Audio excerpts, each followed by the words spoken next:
installing a wireless network for them, improving their existing one with some ubiquity stuff.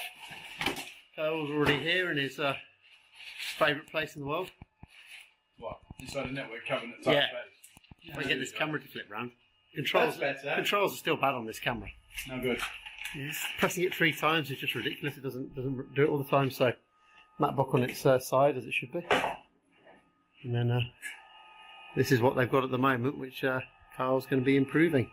What I like to do first, James, is make sure everything's tested out the box. You know everything's going to work when you plug it together, and then you can start to go and do the work, such as getting big ladders out. You can measure twice, cut once. I learned when I was a kid from Ross Perot in the late 80s. I don't think I was the only one to ever say that, or he was the only one to say that, and I kept that. Measure twice, cut once.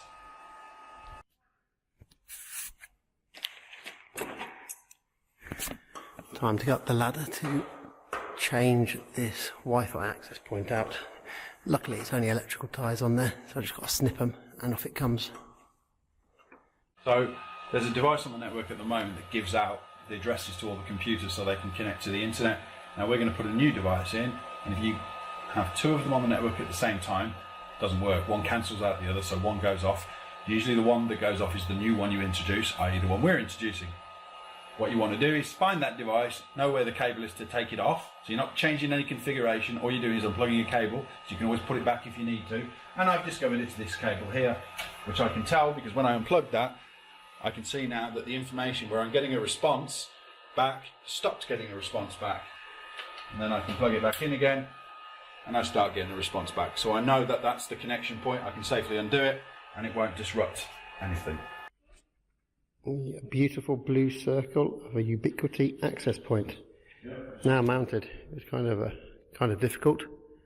I've got that nicely mounted. I only can put 2 screws in the back because unfortunately the cutout holes in this metal are not in the ideal locations for ubiquity. It's a bit smaller than the holes, but we've got it 2 in there, and that should hold the weight of that without a problem. Cabled in. Took a bit of time getting it on the mounts. That's now set up, and we've now got Kyle trying to find it. Found it straight away. So I'm at the Moseley Exchange tonight with Kyle.